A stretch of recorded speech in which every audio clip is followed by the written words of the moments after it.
Jacob Miller, welcome to the podcast. I'm excited to have you on. I'm looking forward to this conversation. One of the main threads I want to pull on is around democratization of alternative investments, but certainly there's a number of different things I'd like to pick your brain about.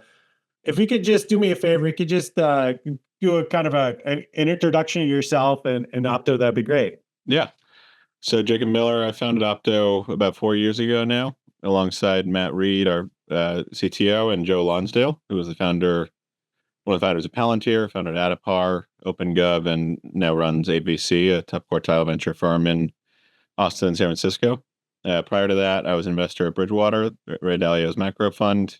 Wore a lot of hats there, but focused on primarily on risky credit, and saw firsthand that more and more of that market was moving to the private side, and that story was repeated in equities and has always been true in real estate, and saw the clear and present need to offer a more systematic approach in private markets so that more people could access that. And luckily met Joe through a mutual friend, and he'd shared that idea coming from the being chairman of Adipar, seeing just how hard it was for someone who didn't have the network in the wealth community to build a really robust program. And you just can't ignore private markets anymore, both from a demand and competition side, from a practice management perspective, from a pure beta perspective. Like, so much of the market risk is in privates now. You're not holding the market portfolio unless you have some private markets. And then on top of that, the ability to potentially generate outsized returns.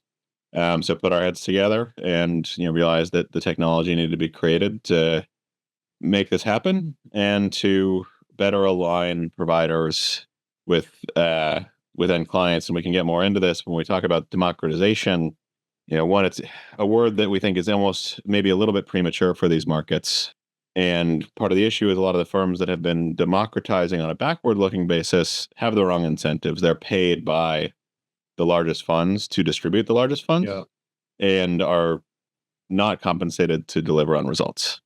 There certainly has been a lot of friction within the particular marketplace that has kind of prevented, I think, family offices obviously are in that asset class and have been for a long time, despite the operational challenges. I think you kind of look in the future as private markets look to expand and have a wider and wider distribution base. Certainly that RIA base is attractive, for sure. And even within family office, like a lot of clients we work with are sort of former SFOs or small MFOs that have grown to the point where those processes that worked when you're talking about getting 15 different entities into 5 different funds don't scale to getting 150 entities into 20 funds. Right. So how do you take what was a really solid core but make that possible for an MFO the way it was when you were just an SFO? Yeah, I think that makes a lot of sense. Before we kind of get into the kind of the meat of the subject, we're getting right into it. I'd love to talk to you a little bit about your founder's journey. Anytime I get a chance to talk to a founder, I'm always interested in understanding the backstory. So you said you co-founded Opto with Joe Lonsdale, obviously legendary investor. Adipar is certainly a big provider within the wealth tech space. But what was the unsolved problem you saw in the marketplace, and how do you think you could kind of solve that problem in a unique way? Yeah, that's a great question. I'd add, I think any founder, and honestly any VC evaluating founder, should have 2 key questions in mind. One, what is that unsolved problem, and how real is that problem?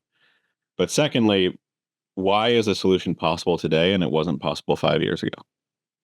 And we think that's a really important question, because there are problems out there that technology might not be able to solve, and or might be features, not bugs. They might just look like a problem from the outside. If it has been possible to solve that problem for 20 years, you should always ask yourself, well, then why hasn't someone done it? Right. But if you can point to, here's what's evolved in the economy, in technology, in compute to make this possible today, but not 5 years ago, and it looks like a real problem, you probably have a pretty good idea. And so to us, that was a few layers. So one, it was just the growth of private markets themselves, when it was a much smaller slice, and when all the capacity in private markets could easily be taken by large institutions. There's probably a lot less to do in terms of connecting new investors with the market. Second was data and integrations. And so both data on the like, can we provide a more comprehensive view of what exists and give investors confidence through that? But also, the existence of platforms like Adapar and their competitors trying to catch up with them from a technology perspective meant that the APIs were in place to both pull in portfolios, to push back to portfolios, and to take private markets off of paper and onto digital rails. And so we were convinced that this was solvable now and not 5 years ago. I talked to probably 300 RIAs before we actually decided to hit go on launching the company. With a couple exceptions, heard the same story from everyone. I would do more, but it's painful, it's expensive, I don't have the staff. But there was a real kind of waking up of like, we just had the best decade ever of excess returns in public markets. Maybe I want to think about what another leg to stand on is and not assume that's going to happen again. But there were real concerns too. I mean, I think heard a lot, essentially a version of the why would I want to be part of a club that would have me? Like, I'm a small RIA in Ohio. Why would, like, by the time something's landed on my desk, like, what do I have to assume has happened for that to be true? Like, who passed on this? And so that's why we saw that real need, not just for the technology side, but the alignment and us being the first player to step in and say, like, we're actually putting our dollars alongside you. We're putting our money where our mouth is. This is not us selling to you. We're a buyer on behalf of you. And that really flipped the script and unlocked a lot of confidence for folks in terms of working with us. So we saw that gap in alignment. We saw the gap in technology and the gap in portfolios, and that most people are 10 to 20% underweight privates, and saw, a multi-trillion-dollar opportunity over the next 10 years. When you look at it 4 years in now, what did you get right? What did you nail? And what did you say, well, you know what? I think we're a little bit off on here, but we ended up pivoting. It's sort of interesting. I think our original hypothesis of how this should work ended up being right. And our thought of how we had to get there was totally wrong. And so what do I mean by that? We thought that eventually where firms should want to get to is a smaller number of tools in their toolkit that service a larger swath of their clients. And so having the Mark Growth Fund, the Mark Income Fund, maybe a co-invest vehicle, but it's order of magnitude, 4 to 6 options, not 40 to 60 or 400 to 600. And so we thought, we could play that role of being structuring, sourcing, diligence, collaboratively, but putting these vehicles together to help differentiate firms, have it be white labeled in their name, only available through them. That has proven to be a huge value to firms and is where most of our business is today. What we got wrong was we assumed that to get there, we first needed to build trust as sort of a menu business. And so we went out, we found 15 managers who we thought were, and still think are exceptional. We allocated balance sheet capital to those. We started syndicating those positions, and we'd underestimated just how bad the labor problem was in doing that. Having, even if it's not a huge number, having 4 different subdocs, 4 different K1s, and that's applied to 50 different clients. Like, we were creating more work than we totally wrapped our heads around. And so, pretty quickly it became clear a lot more of the value, at least early on, came from that structuring side and less from they still wanted our advice and us standing behind the investments, but the ability to turn that into a single subdoc, a single K1, one solution that speaks to every client, even the ability to create evergreen options where I don't have to do something every year.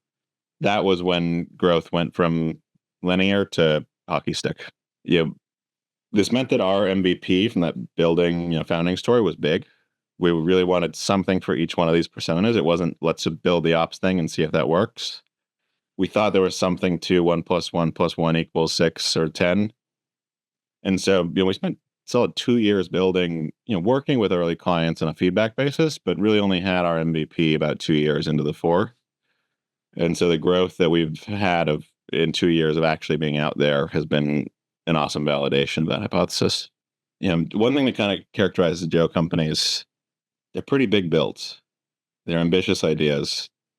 It's not the single consumer widget that can get acquired. It's an attempt to change how an industry operates, be that Palantir, be that Adapar, OpenGov, or even stuff he's done in biotech, like they did Resilience Bio out of the ABC Builds company, just to change how pharmaceuticals are manufactured in America. Those are big builds. And it's essentially a deeper and longer J curve, but for a company with a lot more potential. Is it fair to say that ABC looks at the going to fundamentally change industries? I know that certainly with Adapar, it seemed like they were looking to change financial services, change wealth management and how it acted. But is that kind of a general tenet with ABC? It definitely is, and especially in the build program. And so there, there are a couple people actually copying them now, but they were early and unique, and they have about 20% of each fund is dedicated to spotting real gaps and problems, and then basically pulling in the right founders to do it. And so it's not all going out and seeing who's building what. If they think something should exist and it doesn't, they'll build it themselves. Opto was one of those. So that's how I, it was brought in. I, worked for APC for a few months, but did some fintech investing, but primarily was incubating this idea. I think it unlocks a different kind of company. There are some companies that can't be garage startups, that can't be Y Combinator companies. Like, we had to be able to have a really legit legal presence to start. We needed balance sheet capital to deploy into fast moving managers. Like, I don't think you can found Opto in your basement. And I don't think you can do it as, I was only 26 when we started it, but like, if I was alone as a 26-year-old, I think I would have. Got to bootstrap it. Right. Yeah, I don't think you can bootstrap it. And so having basically institutional resources available day one allows you to create a much more ambitious class of startup. And there still should be the garage startups. There are plenty of ideas, and I think AI has a lot of applications where like the barriers to entry are very low. What the build program allows ABC to do is innovate in areas with really high barriers to entry and fundamentally try and change those industries. With scaling in general, when you take a look at firms that you're either taking a look in the investing or from your own experience, like you can have the right idea, but still the execution premium is not there. Why is it so hard for firms to scale? What are some of those kind of key common mistakes and barriers that firms trip up on? Yeah, and I mean, I think you've hit the nail on the head. Like, ideas are the easiest part of this, and like, I don't know, I have this perception, and maybe I'm being too curmudgeonly, but like, ideas are the first easiest, quote unquote, strategy is the second easiest. And like, they're important things, but a lot of people are like good enough to like have a good enough idea, have good enough strategy. There are some exceptional people. I think Joe's one of them, and that's where like a lot of people who come inbound to us from a talent perspective are like, I want to do strategy work. And like, I'm not sure what that means for us at this stage. Like, we need doers right now, and we need doers who want to replace themselves. And so that, I think, is to me, that's one of the most important facets and why a lot of things fail is you have to attract the right kind of person who is looking to make themselves obsolete, which is not a super normal human tendency, but it's the only way you scale. If you need to linearly grow your headcount to linearly grow your business, you're not a startup. You might be a totally fine small business, but you're not going to create enterprise value. You need people who are coming in and saying, like, I'm a lawyer. How do I make it so I don't have to practice law next year? I'm an operator. How do I make it so that I haven't thought about operations in 2 years, in a year or whatever? And it's a mindset. It's like a builder's mentality.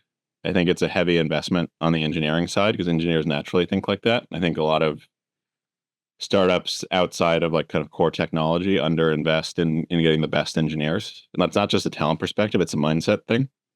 But you have to have people who are looking to, it's kind of weird because you want people who are both all in, but are looking to make it such that this doesn't have to be their life's work. That like they get it to a point where it's working itself, and then you hire some people to turn the crank, and like the crank is well built, and then you figure out what's the next crank to build. So I don't know if that's a concrete enough answer to your question. It's a bit of a rare breed, right? I definitely think on the idea for side too that I say if I have a product management background, that the idea, figuring out what to do is not the hard part. The hard part can be figuring out what not to do, right? That's a big piece too. Challenges, right? Scope creep, and I think there's definitely a mistake of like leaping at the next dollar versus like being long-term greedy. If you just do everything for the next dollar, you end up as a consulting company, right? Like you have 50,000 different products for 50,000 customers. Like, how do you be long-term greedy, even if that means turning down some business today? Part of why I left the hedge fund world was like wickedly interesting. And I had tons of resources to solve like really interesting theoretical conceptual problems. But when the trade was over, it's over. And like, you built some understanding, but like you didn't look back and say like, I built that. Like, look at that thing. Yeah.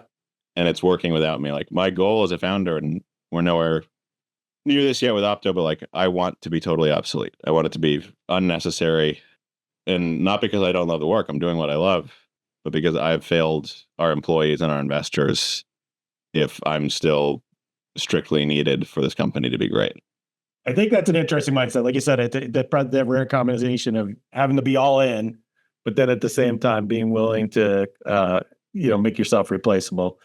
Let's talk about private markets and why kind of there's so much friction in that process. Maybe it's a little overly dramatic to say private markets are broken, but certainly a lot of dealing I with would the say that for interact sure.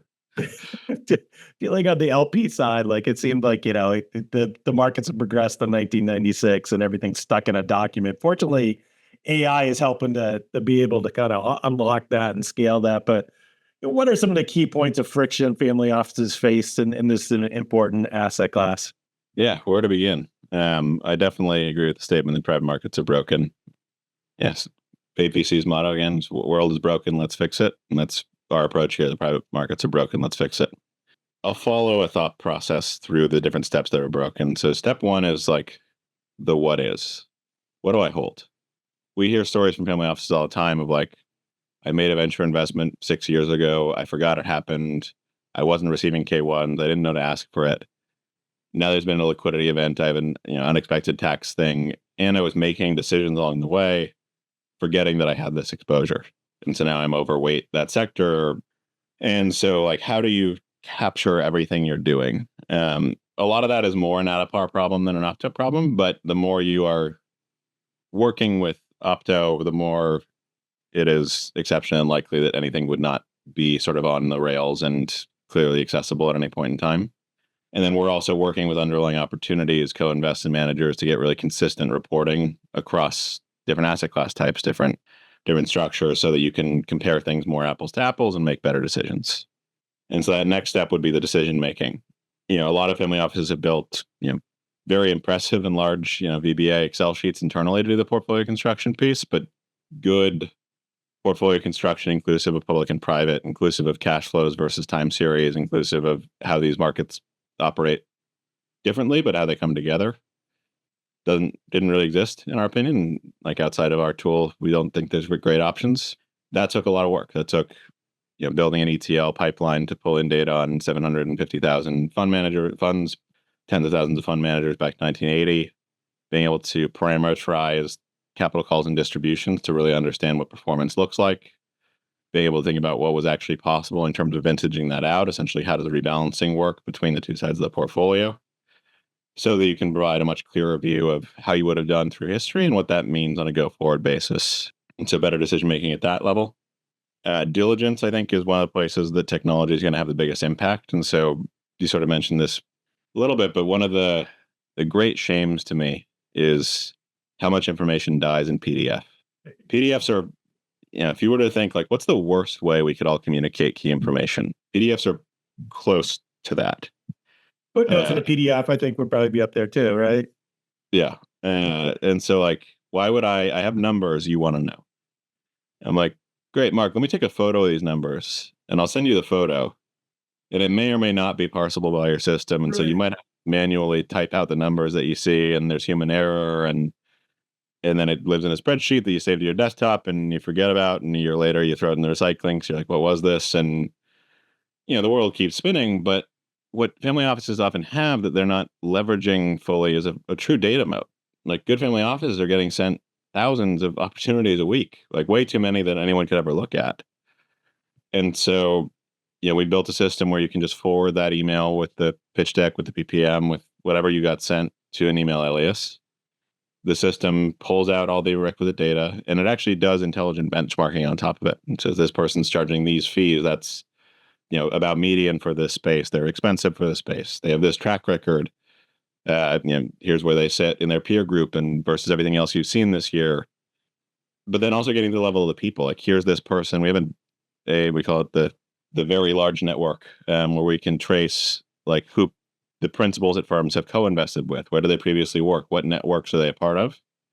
So you can start drawing these circles of like, where do we have access? Where do we have gaps? Like, hey, in logistics, we're really well covered because that's where our family works. And so we're getting all these great deals. And look, there's this network over here in deep tech that we haven't gotten a deal from in 8 months. And so how could we augment that? Who could we reach out to who we know in that space and start supplementing that and having our network cover more geography, essentially, or conceptual geography.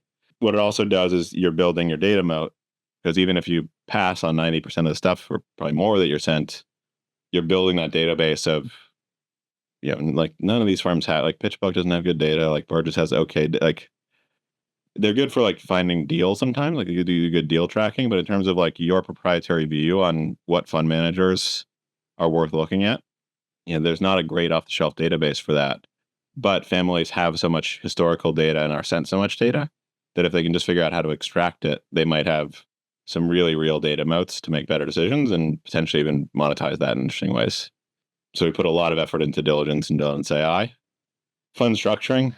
And so this is a long answer, but there's just a lot to fix in private markets. Right. No, at each stage, right, there's friction and inefficiencies in the process. So yeah, I mean, the next one being like how traditional legal world interacts with this. Like there's only so many ways to build a private fund. But if you walk into most law firms, they'll tell you like, this is a fresh cloth. It's going to take us 20 hours. It's going to cost $100,000. It's going to take a month. Come on, guys. Like there's like a couple options really at the end of the day. And so we built a system we call Recorder, where you put in 7 key inputs and it auto generates your legal docs in about an hour. And then, we still send that off to a great law firm for review, but that's 2 hours, not 20 hours. And you can have a fund up and running 2 days later versus a month and a half later. So for fast moving opportunities, those aren't off the table anymore. And where we've seen families using that in particular, like this is a real world example we heard. There was friction internal to a family because one guy didn't get to participate in the deal because he was fishing in the Amazon, and so they couldn't reach him to get his subdoc to do a deal. And he was upset that everyone else got to participate in this deal that went really well and he didn't. But if instead at the beginning of the year you'd structured like, here's our co-invest bucket, everyone's going to commit what they want for the year to it, and then when those deals come up, they just go in and we don't have to go back to everyone. You can make it much easier for a family to collaborate together. And then there's a lot in the communication bucket.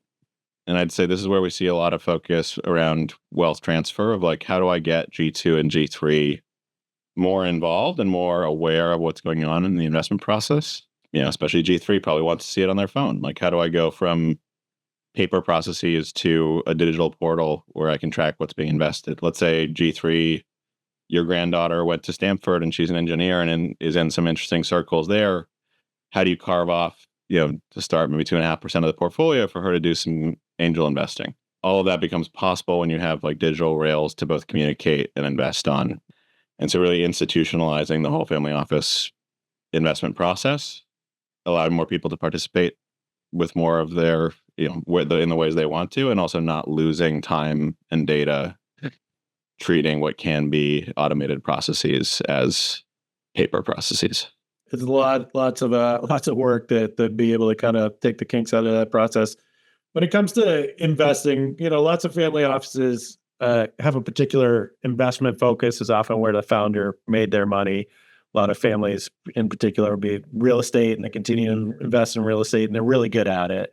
But how can, what can family offices learn from working with a top allocator and to be able to partner with learning other frameworks and other investment kind of, as you talk about networks and kind of be able to kind of allocate better?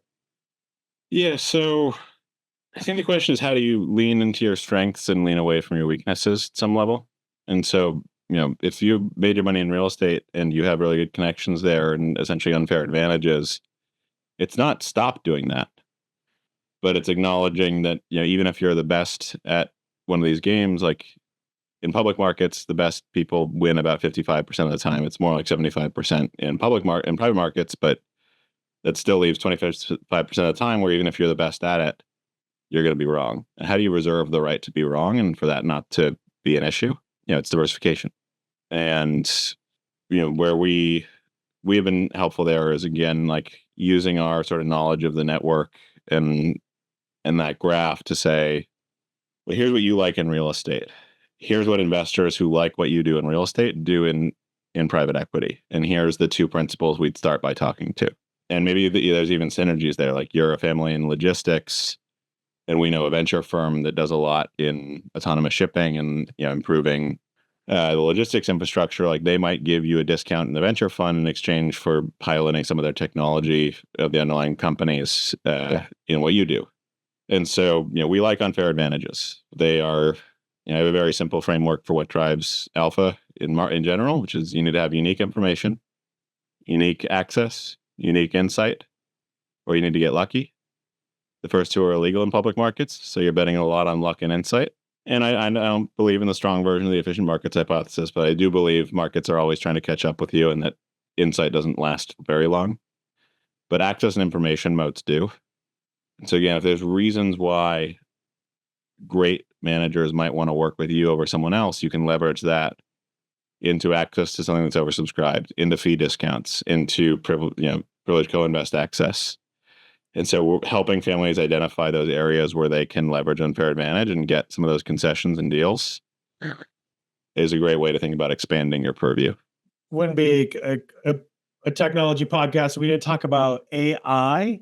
Oh, yeah. How has Opto deployed AI, and what can family offices learn from how you guys are using AI? Yeah, and it's one of those things where AI means so much now that you want to be cognizant of how you're using the word, and there's a lot of hype out there. And so we definitely see a lot of AI tools pitched at family offices that are, I think, a bit premature or kind of more vaporware than anything. But that said, it's a really powerful tool if you know how to use it. And so what is AI really great at? It's great at repetitive processes. It's great at like things where there's large amounts of data involved, including training data. And it can honestly be a very effective way to scale communication. And so those are areas that we're focused on. On the repetitive processes side, that's things like drafting fund documents, filling out subdocs. You can train models. We pulled in hundreds of thousands of subdocs and figured out what changes, what doesn't, what questions you need to answer so that you can work across subdocs. And like AI was a great tool in doing that. And we've had, extremely low NIGO numbers across all our subdocs. And it's people can do, I think the record is in the system right now it was 50 subdocs in 40 minutes. So less than a minute per subdoc is very different than what we've heard of how this usually goes. On the large data side and also manual process side was that diligence piece of like, no human wants to sit and type out all the information that was in a PDF into a system, and you're going to have errors, and how are you going to capture it?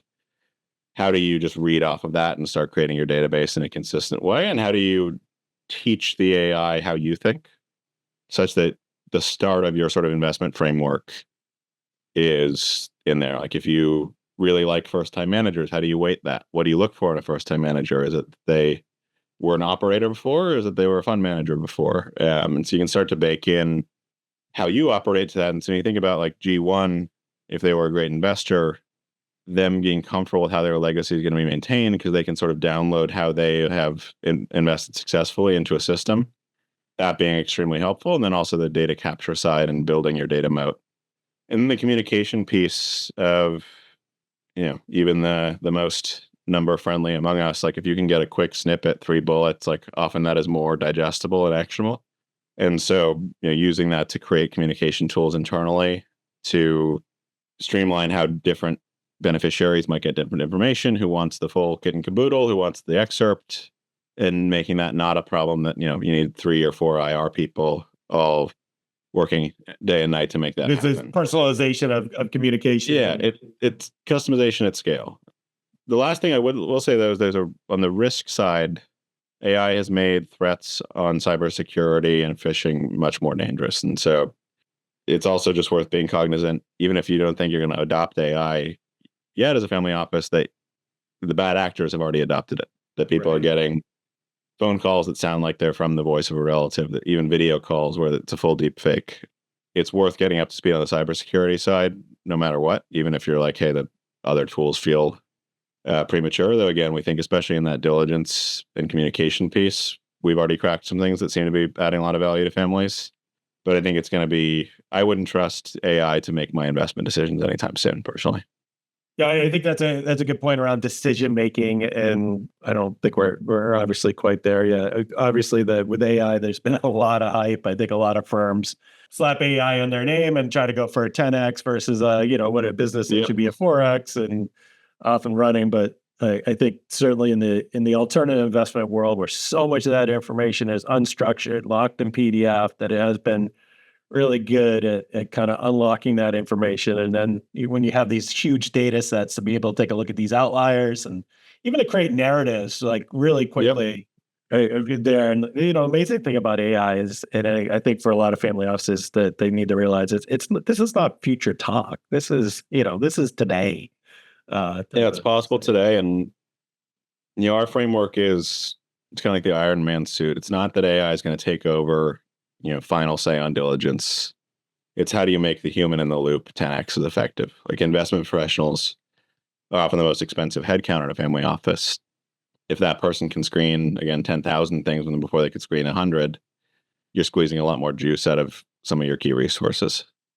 This is a great point. Other tech trends you take a look at beyond AI, what are you seeing in terms of trends that are going to have a big impact on the industry? Yeah, I mean, I think a few things there. One, the more things are integrated from a banking account statement lender perspective, like I think there's a lot of sort of financial engineering alpha that's probably sitting untapped in terms of like if your integrations are better, perhaps a lender could form a better underwriting view of you as a credit risk, could lend at a lower rate. You could use that to be mitigating taxes. We've seen a lot of improvements using AI in like the account setup and optimization piece of like what kind of grats and slats do I need? What sort of insurance should I be adding? There's another Joe built company with David Barnard, Luminary, in the estate planning space. And again, it's just like how can technology take in a better picture of the world and start with a recommendation. And we like opinionated software. I don't like marketplaces so much in this space. And it's just an opinion. And again, it's not the computer making the decision, but having more visibility into what best practices are, what do family offices like you tend to do, what might you be missing? I think those are good questions to be asking ourselves. And the more technology through integration can surface potential questions like that, I think the more powerful any individual family office will be. Other tech trends, it's just interesting to watch what's happening with, this is more on the investment side, but the extreme outperformance and now underperformance of AI related names in the public markets, having an understanding of what that means, what concentration risk is, like how much of the gains the S&P 500 came from NVIDIA. Are you comfortable with that? And how else might you want to play that? And, I think there's more wood to chop on, like people talk about like the agent layer, operator layer in AI, where you can have an AI tool doing stuff for you. And so that could be deal scraping. That could be calling customers of a deal you're looking at. Like we're getting to the point where AI can start to do some of those tasks in a scalable way. And I think we'll see a growth of really interesting data sets as that takes a little bit more shape. I think we're about a year away from those agents being a real substitute for, call it like a contractor resource doing that work for you. Yeah. But it's coming. Yeah, it does seem like AI agent seems to be the next frontier of efficiencies and gains there. This has been great, Jacob. I like to wrap up these podcast interviews more on a personal note. I know people can't necessarily see if they listen to the audio. You got a bunch of guitars on the background there. I was wondering, what's your favorite guitar solo and who's your favorite guitar player? Ooh, that's a good question. So I grew up around one of my best friends' dads is a very famous guitarist, Joe Satriani. He's like, sure. Yeah, it is also like the guitar teacher to some of the best guitar players. And if you're teaching the best, you probably are something else. And so I think the solo in "If I Could Fly" by Joe Satriani, love that. And then I also always have a spot. I grew up playing Spanish style, and so just the entire song Granada, I think is some of the most beautiful guitar music ever made. Love it. I gotta say on the guitar solo, maybe not the most recognizable one, but Pajama People by Frank Zappa. Oh yeah, I think Frank That's great. Zappa was an underrated guitarist, and he just lets it rip on that one. So he's also one of the hardest working musicians of all time. Just like that was a guy who understood putting in the work. yeah, lots of. And unfortunately, he has a lot of big catalog out there because he left us too soon. Favorite sci-fi book, favorite sci-fi movie? Uh, Got to be Dune on the sci-fi book. Yes. Grew up reading that, and they're not all of equal quality, but there's 6 Frank Herbert books. I think all of those are excellent. And then his son Brian took up the cause afterwards and has another 30 or some odd books. Those are not quite the Frank touch, but do fill in gaps in the universe. But it's that or it's the Foundation series by Asimov, but it probably Dune wins out there. Yeah, I mean, Dune is it's such an epic, and it is a spotty series. Doom Messiah gets a little better. But yeah, I mean, just the scale of it. It's nice to see what they're doing with the movie. I mean, the other movie was so bad it was good. The older version at the end, right? I kind of liked the Lynch for what it was, but it was definitely so bad it's good. I actually haven't let myself see Dune Part 2. I'm a little bit of I've probably read Dune 40 times. Like, I think they made the right changes for a general audience, but it was too painful for me, so I didn't watch Part 2 because I heard there were more changes. And there's something about preserving, if you started reading something when you were 6, like you have this mind's eye picture of what characters should look like, what the scenery looked like. And actually, from a cinematography and scenery perspective, I think he did a really fantastic job. But I'm going to keep Part 2 through the rest of the series up here for now. But there you go. It is gorgeous. I watched it on a plane, which I would not recommend because the smoke screen is doing it no justice. But I think they've done a good job with the reboot. And then finally, favorite travel location? Either Rome or Mexico City. I think they're two of the great. I was a classics major as well as mathematical econ. So Rome always holds a place. I speak Latin. There you go. But Mexico City, best food, super easy to get to America. So I heard nothing but good things about it. I had a chance to go to Rome this past summer. I felt like I was just scraping the surface. I mean, I feel like you'd probably live there and still not do it justice. Once I've made myself obsolete here, maybe I'll do a sabbatical in Rome. But there you go. Well, Jacob, this has been great. I appreciate you sharing your insights on this. I know people are going to get a lot of value on it. I really enjoyed the conversation. Yeah, it's great. Thanks for having me. Yeah. Appreciate it.